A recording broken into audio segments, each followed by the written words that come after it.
नमस्कार, मी अजित चव्हाण. राज्यामध्ये सत्ताबदल झाल्यानंतर ऊर्जा खातं राज्याचे उपमुख्यमंत्री आणि विद्यमान ऊर्जा मंत्री देवेंद्रजी फडणवीस यांच्याकडे आलं आणि झालेला बदल आपण सगळ्यांनी पाहिला.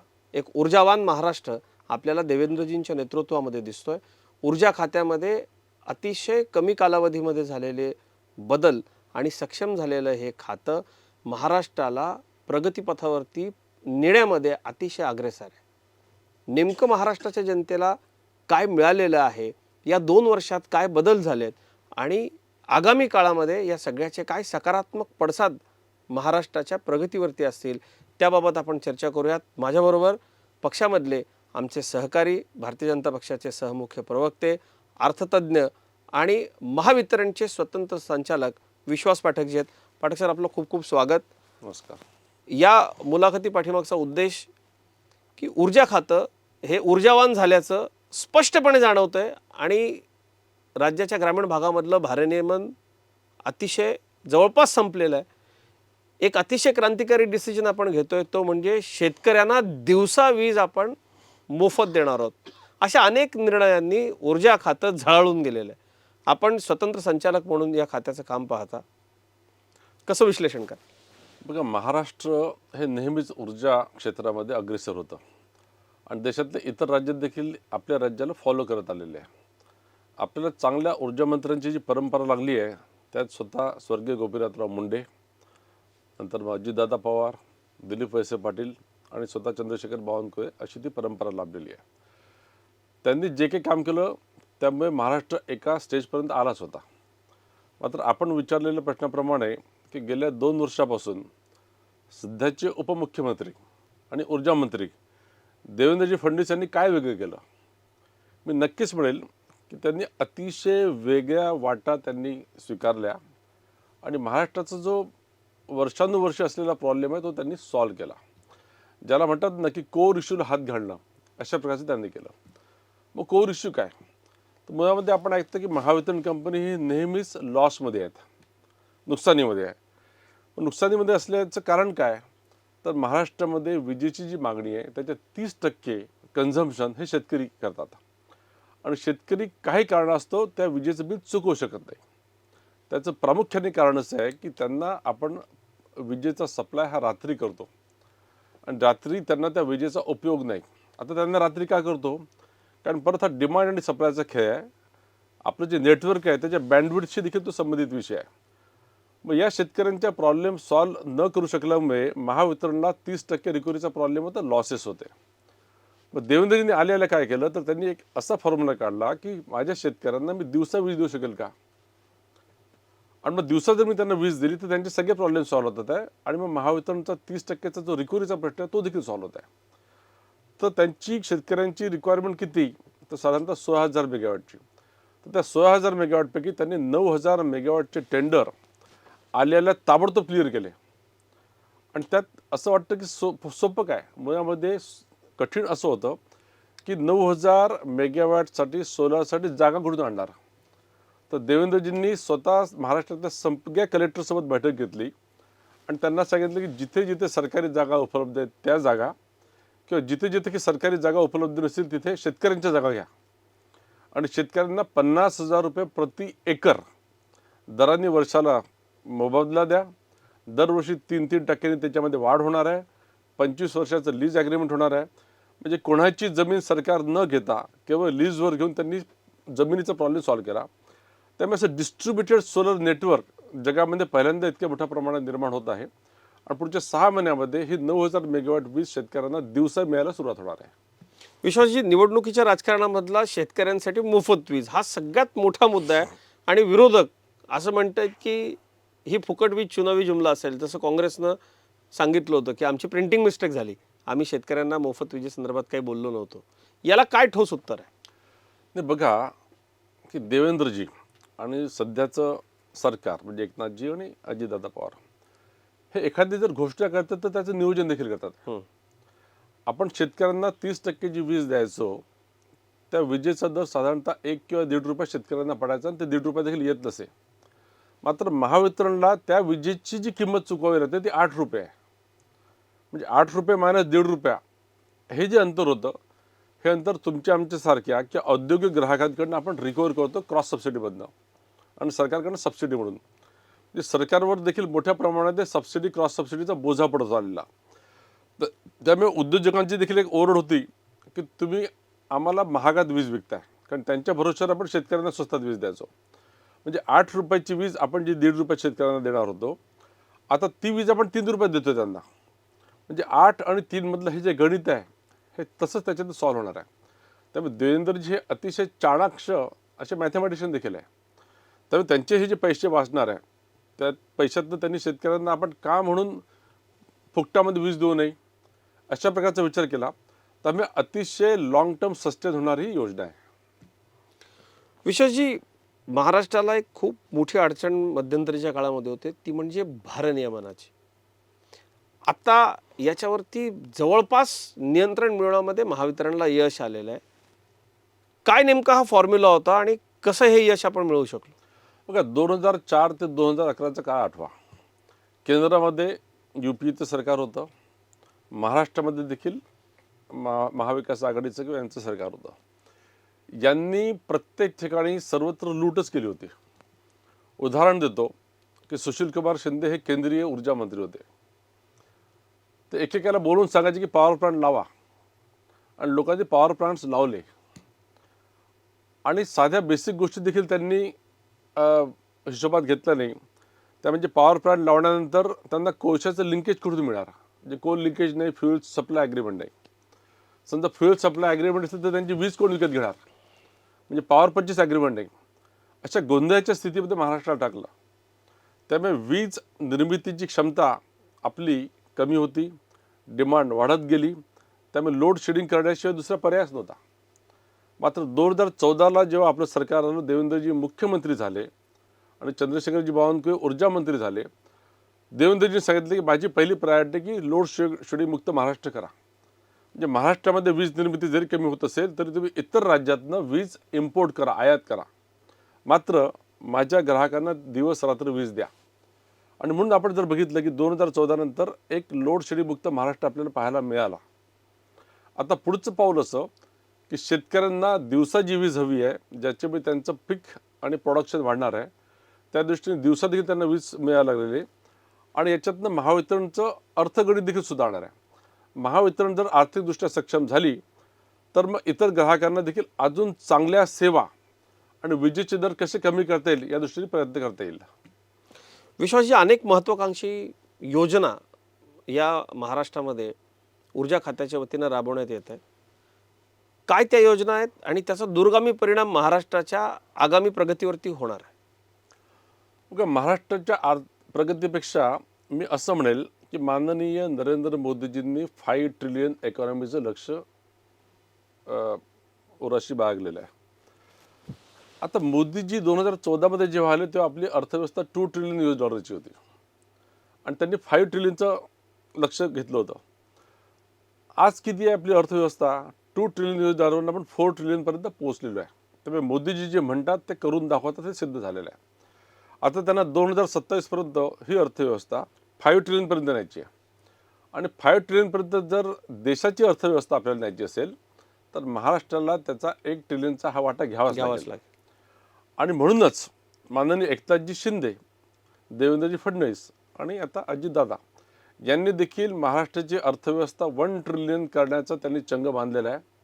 आणि ते जर करायचं असेल तर आज आपली राज्याची विजेची जी मागणी आहे, म्हणजे मुंबई आणि महाराष्ट्र असं एकत्र जर धरलं तर साधारणतः 30,000 मेगावॅटची आहे. ही 30,000 मेगावॅटची मागणी आपल्याला 45,000 मेगावॅटपर्यंत न्यावी लागेल. मग त्या दृष्टीने आपलं नियोजन सुरू आहे. आता हे करताना 45,000 मेगावॅट वीज कुठून येणार? नवी पॉवर प्लांट्स आपण टाकतोय, इतर राज्यातनं पॉवर पर्चेस ॲग्रीमेंट करतोय, पंप स्टोरेजच्या माध्यमातून आपण वीज निर्मिती करणार आहे. पंप स्टोरेज म्हणजे असं की डोंगरावरनं येणारं वाहतं जे पाणी आहे त्याच्यातनं हायड्रो वीज म्हणजे जलविद्युत तयार करायची आणि आलेलं पाणी हे परत वर चढवायचं पंपच्या माध्यमातून. आणि ती जी ऊर्जा आहे ती सोलारची वापरायची, म्हणजे पूर्ण अक्षय ऊर्जा. तर पंप स्टोरेजच्या माध्यमातून आपण मोठ्या प्रमाणामध्ये वीज निर्मिती करणार आहे. त्याच्यानंतर पवन ऊर्जा आपण करतोच आहे. सोलार मोठ्या प्रमाणामध्ये महाराष्ट्रामध्ये चालू आहे. म्हणजे गेल्या 10 वर्षापूर्वी आपण कुठेच नव्हतो. आज महाराष्ट्र मोठ्या प्रमाणात पुढे चाललं आहे. मी आता सांगितल्याप्रमाणे 9 आणि हे 3 12,000 मेगावॉट तसेच जोडल्या जातात आहे. देवेंद्रजींनी 45,000 मेगावॉटची जी आवश्यकता आहे त्या दृष्टीने महापारेषणची त्यांनी कॉरिडॉर केलेले आहेत. मोठे मोठे सबस्टेशन्स येतात आहे. RDSS नामक एक स्कीम आहे, त्याच्या माध्यमातून 42,000 कोटीचं इन्व्हेस्टमेंट सुरू झालेलं आहे. जोपर्यंत आपलं इन्फ्रास्ट्रक्चर मजबूत होणार नाही तोपर्यंत फेल्युअर्स होणार नाही, लॉसेस कमी होतील, विजेचे दर आपल्याला कमी करता येतील. आणि हे करताना जे सुदूर भागामध्ये शेतकऱ्यांपर्यंत आजपर्यंत वीज पोचली नाही अशा लोकांना आपण सोलर पंप देत आहे. म्हणजे आता तर त्यांनी स्कीम काढली की मागेल त्याला सोलर पंप, म्हणजे 9 लाख सोलर पंप आपण देणार आहे. म्हणजे सौर ऊर्जेच्या माध्यमातून त्यांना विहिरीवर पंप लावता येतील, पाण्याचा उपसा करता येईल आणि आपल्याला त्यांचं जे पीक आहे त्याची आपल्याला म्हणजे प्रोडक्शन देखील वाढवता येईल. विश्वासजी, खूप अशा गोष्टी होत्या ऊर्जा खात्याशी संबंधित की ज्याचा भयानक मोठा उद्रेक होता, पण लोक त्या जणू विसरून गेलेत. त्यापैकी एक लोडशेडिंग एक आपण सांगितलं. उद्योजकांचा विजेच्या बाबतीमधला कायम असा एक घोषा असायचा की आम्हाला या राज्यामध्ये वीज कमी पडते, वीज कमी पडते, आम्हाला अजून वीज हवी. म्हणजे मला आठवतंय महाविकास आघाडीचं सरकार या राज्यामध्ये असताना किंवा तत्कालीन काँग्रेसचं सरकार या राज्यामध्ये असताना उद्योजकांना ब्रेक घ्यायला लागायचे की 2 दिवस इंडस्ट्री बंद, 3 दिवस इंडस्ट्री बंद, कारण विजेचा पुरवठा नाही. या सगळ्यावरती कशी मात करू शकलो आपण? त्याचं कारणच आहे की मुळामध्ये आज 5 मिनटं जर वीज गेली तर आपला उद्रेक उडतो. पूर्वी असं की वीज गेली आहे ना, सकाळी गेली ना मग संध्याकाळपर्यंत येईल असं लोकांनी स्वीकारलं होतं, निवांतपणा एकदम. मात्र 14ला जेव्हा देवेंद्रजी आले तर त्यांनी जवळजवळ 3,000 मेगावॉटचे नवीन थर्मल पॉवर प्लांट्स त्यांनी कमिशन केले, चालू केले. विंड आणि सोलारच्या माध्यमातून वीज निर्मिती मोठ्या प्रमाणामध्ये सुरू केली. हायड्रो तर आहेच आणि आता इतर सगळ्या गोष्टींच्या माध्यमातून वीज निर्माण होत्या. त्यामुळे महाराष्ट्र हा वीज निर्मितीच्या बाबतीत सक्षम आहेच. त्यामुळे महाराष्ट्र पुढच्या 1 वर्षामध्ये महाराष्ट्र राज्यातनं वीज एक्सपोर्ट करेल, इतर राज्यांना देईल, अशा प्रकारची स्थिती निर्माण झाली आहे. त्यामुळे लोड शेडिंग आता इतिहास जमा झालेला आहे. ज्या पद्धतीनं आता अनेक मोठ्या उद्योगांच्या घोषणा या महाराष्ट्रामध्ये झाल्या, ते पाहता मोठ्या प्रमाणावरती गुंतवणूक जी आहे ती ऊर्जा क्षेत्रात देखील आली का, खाजगी गुंतवणूक. आणि लोकांची, कर्मचाऱ्यांची किंवा इतर लोकांची कायम अशी एक भीती असते की आता कंपनी झाली आहे पण अधिकचं खाजगीकरण झालं तर काय. या सगळ्याचं प्रबोधन कसं करता येईल? आणि याच्यामध्ये मोठ्या प्रमाणावर आम्ही ऐकतो की आता खाजगी क्षेत्रातली मंडळी ऊर्जा क्षेत्रामध्ये गुंतवणूक करतात, विशेषतः आपलं सरकार आल्यानंतर. काय आहे हे सगळं? बघा, जर आपल्याला राज्याची प्रगती जर करायची असेल तर वीज ही लाईफलाईन आहे. जी. तर वीज आवश्यक आहे. तर तिथली गुंतवणूक जर करायची असेल तर आधी आपल्याला इथली गुंतवणूक करावी लागेल. आणि इथली गुंतवणूक लोक काय करतात आहे, तर सरकार त्यांना गॅरंटी देते आहे की आम्ही तुमची पॉवर विकत घेणार, म्हणजे पॉवर परचेस ॲग्रीमेंट्स होतात आहे. दुसरं जर सरकार घेत नसेल तर जसं डेटा सेंटर्स आहेत किंवा ACZs आहेत, तर त्यांना देखील आपण मुभा दिलेली आहे की आपण जर वीज निर्माण करत असाल तर आपली वीज डायरेक्ट तिकडे जाऊ शकते, आमचा काही संबंध नाही, महावितरणचा काही संबंध नाही. अशा प्रकारचं एक स्पर्धात्मक वातावरण निर्माण केलं आहे. या सरकारचा भूमिका अशी आहे की ग्राहकांना जशा प्रकारची वीज पाहिजे तशी वीज, किफायत दरात वीज, आणि त्यांना आपण चॉईस देखील देणार आहे. तर हा जो आमूलाग्र बदल झाला, जसं मोबाईलमध्ये की आज तुम्हाला ऑप्शन आहे कोणत्या सर्व्हिस प्रोव्हायडरकडनं मोबाईल घ्यायचा, तर अशा दृष्टीने आपण पावलं टाकतो आहे. आणि विजेची म्हणजे मुबलक अशी उपलब्धता असल्यामुळे वीज हा विषयच नाही. मग आता इन्व्हेस्टर इकडे काय येतात आहे, तर इन्व्हेस्टरच्या दृष्टीने आपण सोलरमध्येच 25-25 वर्षाचे पॉवर परचेस ॲग्रीमेंट करतो आहे. ₹2.80 ते ₹3.05 या दरांनी आपण पॉवर परचेस ॲग्रीमेंट करतो आहे आणि 25 वर्षासाठी. त्यामुळे इन्व्हेस्टरला देखील अतिशय एक बँकेबल चांगली अरेंजमेंट मिळते आहे. तो पैसे गुंतवतो आहे. एन्व्हायरमेंटचा देखील मोठ्या प्रमाणात प्रॉब्लेम सॉल्व्ह होतो आहे. कारण आज बेस पॉवर म्हणून थर्मल पॉवरच लागत राहते. आज 60% पॉवर ही थर्मलच्या माध्यमातून आहे. पण आपल्याला आपण जे कमिटमेंट केलं की 2070पर्यंत आम्हाला थर्मलमधून पूर्ण बाहेर यायचं आहे. त्यामुळे आपल्याला अक्षय ऊर्जेकडे जावंच लागेल. पण ते सहज शक्य आहे? बिलकुल शक्य आहे. त्याचं कारणच आहे की 2070 हा भरपूर वेळ आहे. जर आपण आठवलं तर 2010मध्ये साधारणतः 80-85% हे थर्मल बेस होतं. आता त्या थर्मलला आपण जवळजवळ 50पर्यंत आणलेलं आहे. आता 50वरून आपल्याला 0वर नेण्यासाठी 70पर्यंतचा म्हणजे पुढच्या 40-45 वर्षाचा काळ आहे.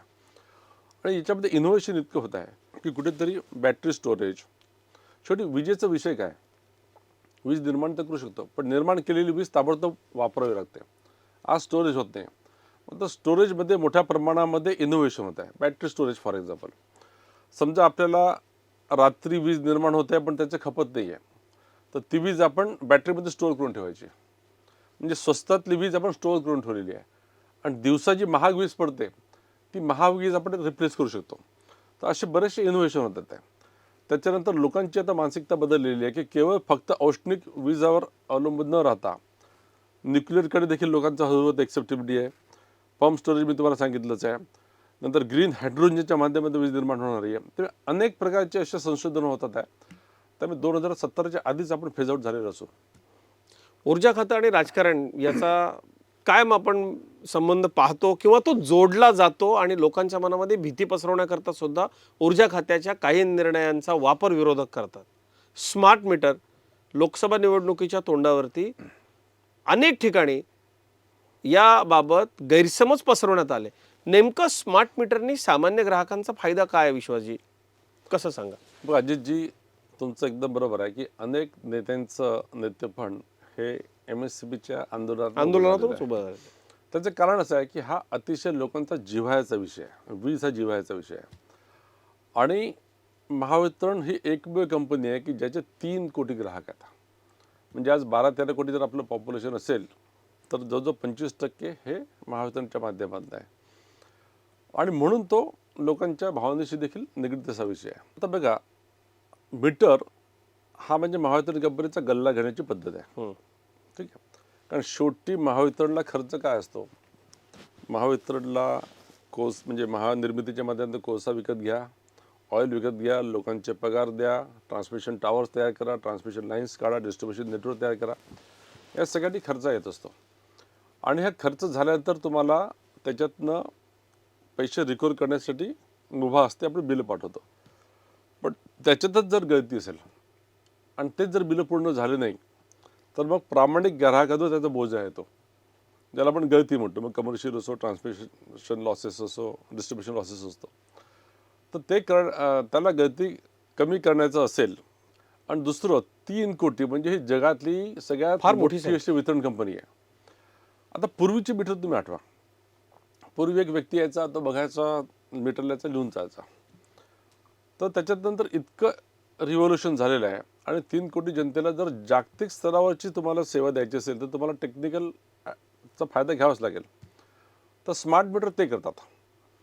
आता स्मार्ट मीटर हे सरकार लावणार आहे का? लावणार नाही. सुरुवातीला जोपर्यंत जनतेची पूर्ण म्हणजे सॅटिस्फॅक्शन होत नाही तोपर्यंत लावणार नाही, ही घोषणा झालेली आहे. त्यामुळे ते आता कन्फ्युजन नको. मात्र ट्रायल बेसिसवर सरकारी ऑफिसेस, MSCBचे कर्मचारी किंवा इंडस्ट्रियल ग्राहक ज्यांना स्वतःला स्मार्ट मीटर म्हणजे पाहिजे, जो मागेल त्याला स्मार्ट मीटर, हां, असं चालू आहे. त्यामुळे आपण जबरदस्ती देत नाही. मात्र स्मार्ट मीटरचे फायदे काय असू शकतात की आज रिकव्हरीसाठी मोठ्या प्रमाणामध्ये महावितरणचे कर्मचारी घरोघरी जातात. त्यात मोठी कॉस्ट आहे. ही कॉस्ट कमी होईल. समजा एखाद्याने बिल भरलं नाही, साधारणतः 12 तासानंतर आपण त्याची वीज कापून टाकणार, तो पैसे भरेल, सुरू होऊन जाईल. म्हणजे नो रिकव्हरी कॉस्ट. म्हणजे याच्यामध्ये देखील प्रावधान असं होतं की समजा रात्री त्याचे पैसे संपले तर रात्री वीज जाणार नाही याची काळजी घेतली, दिवसा जाईल ती, अशा टाईपचं. दुसरं, तुम्हाला अजित आठवत असेल की पूर्वी आपण टेलिफोनसाठी रात्री 11 वाजता लाईन लावायचो आणि फोन करायचो, कारण तो डिफरन्शियल टॅरिफ रेट होता, 1/4, अर्धा, असं तसं. स्मार्ट मीटरच्या माध्यमातून आपण पुढे जाऊन डिफरन्शियल टॅरिफ देखील लावू शकतो. म्हणजे तुम्ही स्वतः असं ठरवू शकाल की मी वॉशिंग मशीन केव्हा लावावी, इस्त्री केव्हा करावी, कारण तुम्हाला कळत राहील की केव्हा विजेची दर कमी जास्त आहे. हे मी पुढचं बोलत आहे फार. तर याच्या माध्यमातून अनेक गोष्टी आपण करू शकतो. रीडिंग घेऊ शकतो, मेसेजेस देऊ शकतो, कुठे मेंटेनन्ससाठी पॉवर कट होणार असेल तर त्याच्यातनं आपण मेसेज देऊ शकतो. त्यामुळे टेक्नॉलॉजीचा वापर केल्याशिवाय तुम्ही ग्राहकांच्या सर्व्हिसेस सुधारू शकत नाही, हे जगमान्य आहे. आणि अशा प्रकारचे स्मार्ट मीटर्स बिहारसारख्या राज्यात, मध्य प्रदेश, जम्मू काश्मीर अनेकांनी लावलेले आहेत. आता इथे होऊ शकतं की आपण ग्राहकांना अजून कन्व्हिन्स नाही केलं आहे. आणि जोपर्यंत ग्राहक कन्व्हिन्स होणार नाही तोपर्यंत आपण हे लावणार देखील नाही, हे थोडं सत्य आहे. हा खूप महत्त्वाचा मुद्दा आहे की आपण स्पष्टपणे सांगताय की शासनानं स्मार्ट मीटर जोपर्यंत महाराष्ट्राची जनता ठरवत नाही तोपर्यंत हे बंधनकारक नाही, आपण लावणार नाही आहोत. विश्वासजी, महायुतीचं सरकार आल्यानंतर ऊर्जा खात्यानं काय असे डिसिजन घेतले जे लोकाभिमुख होते आणि देवेंद्र फडणवीस या द्रष्ट्या नेत्यानं ते घडवून आणलं? सर्वप्रथम की नाही, तुम्हाला जेव्हा मीटरची रिक्वायरमेंट असते नवीन कनेक्शन, त्याला भरपूर वेळ लागायचा. आज आपण 24 तासाच्या आत कनेक्शन देतो आहे. दुसरं, पेड पेंडिंग केसेस, म्हणजे पैसे भरले आहे तुम्ही पण कनेक्शनच मिळत नाही आहे. त्या 4-4, 4.5 लाखाच्या पेंडिंग केसेस राहायच्या, ते आज साधारणतः 30,000वर आले. आणि 30,000 म्हणजे रोजच्या रोज येणाऱ्या केसेस आहेत. तर आपण ताबडतोब त्याला कनेक्शन देतो आहे. त्याच्यानंतर समजा एखादी आपल्याला सूचना द्यायची असेल किंवा 3 तासासाठी मेंटेनन्ससाठी बंद राहणार आहे, आपण SMS द्वारे लोकांना कळवतो आधीच. नंतर आपलं बिल स्वतःच आपण फोटोकॉपी काढून अपलोड करून त्याप्रमाणे पेमेंट करू शकतो. काही अडचण नाही त्याच्यामध्ये. त्याच्यानंतर जे जे लोक आहेत किंवा शेतकरी आहेत विशेषतः, त्यांना सोलर पंप पाहिजे होते. 3 लाख सोलर पंप आपण ऑलरेडी लावून टाकले आणि 9 लाख सोलर पंपचं अजून प्रावधान केलेलं आहे, ते देखील लोकांना मिळतील. नेटवर्कचा जो विषय होता ज्याच्यात लॉसेस खूप होते, तर 42,000 कोटीचे आपण RDSSच्या माध्यमातून त्याच्यात स्ट्रेंथनिंग ऑफ नेटवर्क असो, नंतर मग सबस्टेशन्स असो, विजेच्या तारा असो, अशा अनेक गोष्टी आहे, किंवा नवीन मीटर्स असो, असं आपण या सगळ्याच्यात लावत आहे. आणि याहीपेक्षा समजा पॉवर कुठे कमी पडली तर ताबडतोब मार्केटमधनं आपण ती उचलतो आणि ती लोकांपर्यंत पोहोचवतो. कुठे लोड शेडिंग होणार नाही याची आपण काळजी घेत असतो. विश्वासजी, 2 योजनांची खूप मोठ्या प्रमाणावरती चर्चा झाली. एक पंतप्रधानांची संकल्पना असलेली सोलर रूफटॉप आणि दुसरा महाराष्ट्रामधली मुख्यमंत्री सौर कृषी पंप योजना, ज्याची माहिती आपण दिलीच, पण त्याची खूप चर्चा झाली. काय फायद्याचं आहे नेमकं ते लोकांना सोप्या शब्दात कसं सांगाल? माननीय प्रधानमंत्र्यांनी आता जी घोषणा केली ती अतिशय चांगली योजना आहे. त्या योजनेच्या माध्यमातून प्रत्येक घरावर आपापलं रूफटॉप सोलर आपण लावू शकतो. 300 युनिटपर्यंत वीज तुम्हाला त्याच्यातनं मोफत मिळणार. 300पेक्षा जास्त जर तुम्ही वीज निर्मिती केली तर त्यातनं तुम्हाला अर्थार्जन देखील करता येईल, अशी ती योजना आहे. आता परत या योजनेमध्ये महाराष्ट्र नंबर 1 आहे. 125 मेगावॅटचे रूफटॉप सोलर महाराष्ट्रातील लावले देखील. त्यामुळे जो काही टार्गेट होतं ते आम्ही पूर्ण केलेलं आहे. दुसरी जी योजना आहे जी महाराष्ट्राचं ऊर्जा क्षेत्रातलं अर्थकारण सुधारवणार आहे आणि शेतकऱ्यांचा प्रॉब्लेम सॉल्व्ह करणार आहे, ती म्हणजे मुख्यमंत्री सौर कृषी वाहिनी योजना 2. यामध्ये सगळ्यात महत्त्वाचा विषय असा होता की इतक्या मोठ्या सोलर निर्मितीला जागा कुठून मिळणार. तर देवेंद्रजींनी त्याचा प्रश्न असा सोडवला की सर्व कलेक्टरची एक बैठक घेतली, स्वतः त्यांनी बैठक घेतली आणि आमचे जे काही इव्हॅक्युएशन पॉईंट्स असतात, म्हणजे सबस्टेशनपासून ठराविक अंतरावर सरकारी जागा उपलब्ध असेल तर सरकारी जागा किंवा 1 रुपयामध्ये लीजवर ती मिळणार. आणि सरकारी जागा जर नसेल तर प्रायव्हेट लँड, म्हणजे शेतकऱ्यांकडनं, ज्याला आपण 1.25 लाख रुपये प्रति हेक्टर, म्हणजे 50,000 रुपये प्रति एकर दरवर्षी आपण देणार. इयर ऑन इयर 3% त्याच्यामध्ये वाढ, अशा प्रकारची ती योजना आहे. आणि आपण एक क्लस्टर तयार केले. आता या योजनेमध्ये 9,000 मेगावॅटसाठी सुरुवातीला 30,000 कोटीची गुंतवणूक अपेक्षित आहे. आता सरकारजवळ तर पैसा नाही, म्हणजे परत बघा देवेंद्रजींनी जे प्लॅन केला आहे, सरकारकडनं एक देखील पैसा जाणार नाही. 100 मेगावॅटचे क्लस्टर तयार केले. समजा नाशिक जिल्हा आहे, नाशिक जिल्ह्यामध्ये 100 मेगावॅटची लँड जर मिळाली तर एक प्रायव्हेट डेव्हलपर येईल, पॉवर प्लांट तो टाकेल सगळे, त्याच्यासोबत पॉवर परचेस ॲग्रीमेंट होईल. त्या पॉवर परचेस ॲग्रीमेंटमधनं तो त्याचा नफा, बँकेचं लोन, इंटरेस्ट तो काढेल. त्याला 25 वर्षाचं त्याच्यानं उभं आहे. म्हणजे 30,000 कोटीची गुंतवणूक अशा प्रकारे होणार. याच्यासाठी साधारणतः 20,000 डायरेक्ट इनडायरेक्ट लोकांना रोजगार देखील मिळणार आहे. आणि मी तुम्हाला जे सांगितलं की शेतकऱ्यांना आपण जे 1.5 रुपयात वीज द्यायचो, ज्याला महावितरणला ज्याची किंमत 8 रुपये प्रति युनिट पडते, आणि हे जे डिफरन्स आहे हा सबसिडी क्रॉप सबसिडीमध्ये जातो. तर आता या नवीन योजनेनंतर क्रॉस सबसिडी वाचणार आहे. त्यामुळे औद्योगिक ग्राहकांना आणि वाणिज्यिक ग्राहकांना आपण विजेचे दर कमी करण्यात मदत होणारच आहे. आणि जवळजवळ ही जी क्रॉस सबसिडी आहे याची 20,000 कोटीची रक्कम देखील वाचणार आहे. म्हणजे अशा प्रकारची ही योजना ही अतिशय दूरगामी योजना आहे. अर्थकारणावर देखील याचा परिणाम होणार आहे आणि शेतकऱ्यांचं जीवनमान देखील उजळणार आहे. विश्वजी, आपलं सरकार आल्यानंतर महावितरण, तिन्ही कंपन्या आणि एकूणच ऊर्जा खातं याच्यामध्ये देवेंद्रजींची टीम म्हणून असा कुठला स्वप्नोत प्रोजेक्ट होता की जो आपण केला आणि त्याचा महाराष्ट्राच्या जनतेला खूप फायदा झाला? हाच की शेतकऱ्यांचं जीवनमान कसं सुधारवायचं, त्यांना वीज दिवसा कशी देता येईल आणि किफायत दराने कशी देता येईल, हा एक मोठा आम्हाला भेडसवणारा प्रश्नही होता, स्वप्नही होतं. पण ते देवेंद्रजींनी आलेल्या इतक्या चुटकीसारखं ते सोडवलं की त्याच्यातनं हा एक गेम चेंजर होणार आहे. आणि आम्हाला देखील समाधान आहे की या 2-2.5 वर्षामध्ये आपण महाराष्ट्रासाठी काहीतरी केलं. विश्वजी, आसपासच्या राज्यांमध्ये विशेषतः आपल्या शेजारची जी राज्य आहेत त्या राज्यांमधली वीजविषयक प्रगती पाहून निश्चित शेतकऱ्यांना दुःख वाटायचं. पण आपण म्हणताय तसे आपल्या भागातले शेतकरी या योजनेनंतर सरकारला दुवा देतील, त्याचं श्रेय निश्चित देवेंद्र फडणवीस आणि त्यांच्या टीमला असेल. हे सगळं करत असताना याचा फायदा तर निश्चितपणे होणार होताच, पण हे सामान्यांसाठी करायचं आहे हे देवेंद्रजींनी सांगितलं होतं. बरं, दोन गोष्टी. एक तर देवेंद्रजी अतिशय तळागाळातल्या लोकांपर्यंत जातात. म्हणजे अंत्योदयाची संकल्पना राबवणारे खरे नेते म्हणजे देवेंद्रजी. मग ते मागेल त्याला शेततळे असो, जलयुक्त शिवार असो, शेतकऱ्यांसाठी मग आपण जेव्हा पीक विमा योजना आणली, अशा अनेक गोष्टी होत्या. त्याच्यातनं शेतकऱ्यांचं जीवनमान कसं सुधारवायचं त्यांनी त्याचा नेहमीच ध्यास घेतला होता. आणि ते करता त्यांनी एका दगडात 2 पक्षी मारले. महावितरणचं अर्थकारण देखील याच्यातून सुधारणार आहे. म्हणजे कोणावरही बोजा न येता सगळ्या ग्राहकांना त्याचा फायदा करून अशा प्रकारची त्यांनी जी किमया केली हे ते केवळ तेच करू शकत होते असं आता मला इन रिट्रोस्पेक्ट वाटतं आहे. आणि हीच आता पूर्ण जी आपली केस स्टडी आहे ही संपूर्ण भारतामध्ये रिपीट होणार आहे.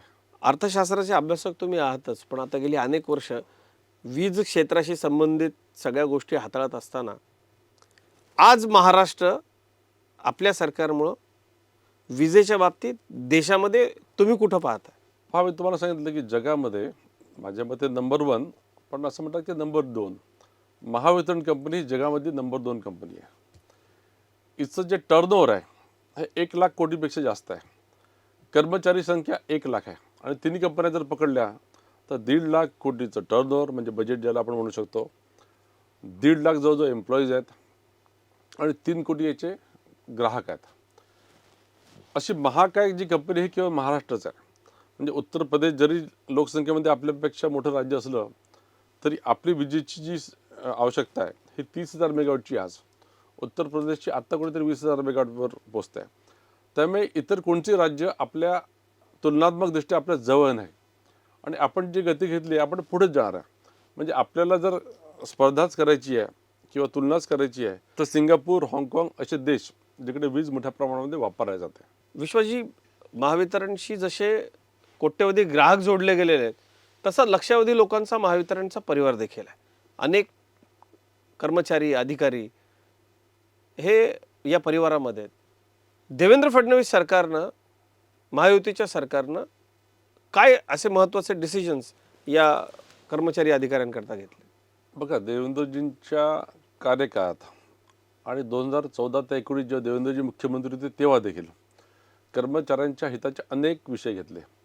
विशेषतः त्यांची सुरक्षा. म्हणजे ट्रान्समिशन टॉवर्सवर जेव्हा लोक चढतात तर त्यांना 25-25, 30-30 लाखाचे असे स्पेशल आपण म्हणतात ना की सूट्स दिलेले आहेत की जे लाईव्ह असताना देखील कामं करू शकतील.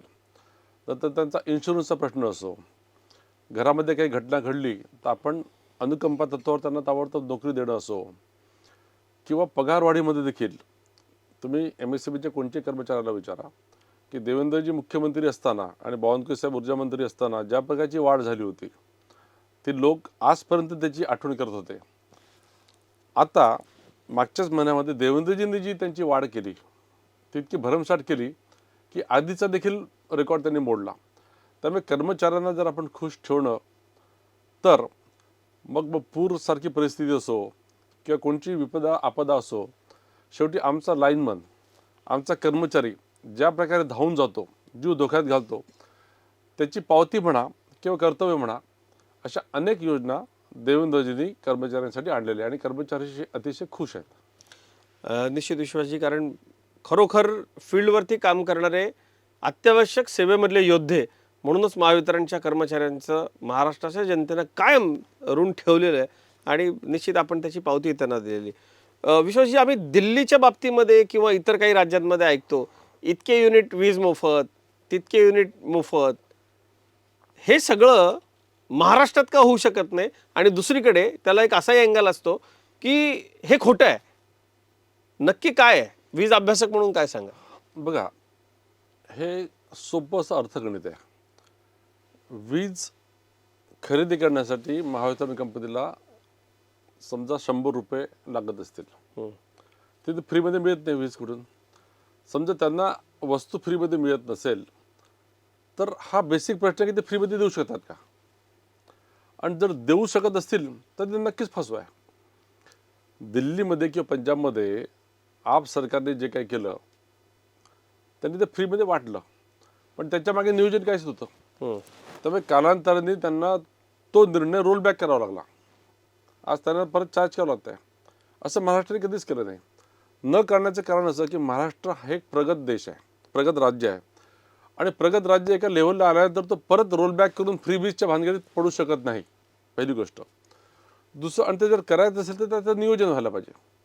आता देवेंद्रजींनी 45 लाख शेतकऱ्यांना 7.5 HP पर्यंतच्या पंपांना जेव्हा वीज बिल माफ केलेलं आहे तर त्याच्यामागे नियोजन आहे. म्हणजे थोडक्यात निवडणुकीच्या वेळी दिलेली जी आश्वासनं आहेत आणि निश्चितपणे वेगवेगळ्या सरकारांना विचारणा होत होती, पण ज्या वेळेला ते खरंच फसवं ठरलं आणि ते सरकार पूर्ण करू शकलं नाही, त्यावेळेला निश्चितपणे महाराष्ट्रामधल्या जनतेला सुद्धा आता निवडणुकीच्या तोंडावरती खरं काय खोटं काय हे आपण अतिशय चांगल्या पद्धतीने विश्वासजी समजावून सांगितलेलं आहे. विश्वासजी, काय देवेंद्र फडणवीस या नेत्याचं भविष्यामधलं ऊर्जा खात्याविषयीचं धोरण आहे? बघा, देवेंद्रजी एक अशी व्यक्ती आहे की हे पूर्ण महाराष्ट्राचा विचार करतात. महाराष्ट्राचा विचार करताना त्यांना उद्योगधंदे कसे वाढतील, उद्योगांना इज ऑफ डुईंग बिझनेस कसा देता येईल, लायसन्स राज कसं हटवता येईल, ब्युरोक्रेसीला कसं कामाला लावता येईल, डायरेक्शन देता येईल, या दृष्टीने ते प्रयत्न करतात. ते करताना शेतकऱ्यांच्या काय अडचणी आहे, मग त्यांचा विमाचा प्रश्न असो, जलयुक्त शिवारासारख्या योजना असो, या सगळ्यातनं त्यांनी हे करतच असतात. तर त्यामध्ये वीज हे एक क्षेत्र आहे. ओव्हरऑल महाराष्ट्राची जी काही त्यांची कल्पना आहे त्या कल्पनेमध्ये विजेची जी काही आवश्यकता आहे त्या आवश्यकतेच्याबद्दल ते अतिशय आग्रही आहे आणि त्या दृष्टीने त्यांनी प्लॅनिंग देखील केलेलं आहे. त्यामुळे पुढच्या 25 वर्षाचं देवेंद्रजींनी प्लॅनिंग केलं आहे. अशा प्रकारचं हे क्षेत्र काम करत आहे. विश्वजी, वीज क्षेत्रातल्या अनेक अवघड गोष्टी अतिशय सोप्या शब्दात तुम्ही सांगितल्या. सरकार काय करतंय ते सांगितलं. देवेंद्र फडणवीस या द्रष्टया नेत्यानं ऊर्जा खात्यामध्ये केलेल्या अतिशय चांगल्या आणि दूरगामी गोष्टींचं विश्लेषण करून आपण सांगितलं. विशेषतः कृषी सौर योजनेबाबत आपण दिलेली माहिती ही निश्चित मतदारांपर्यंत पोहोचून जनजागृती होणार आहे. आपले खूप खूप आभार. धन्यवाद.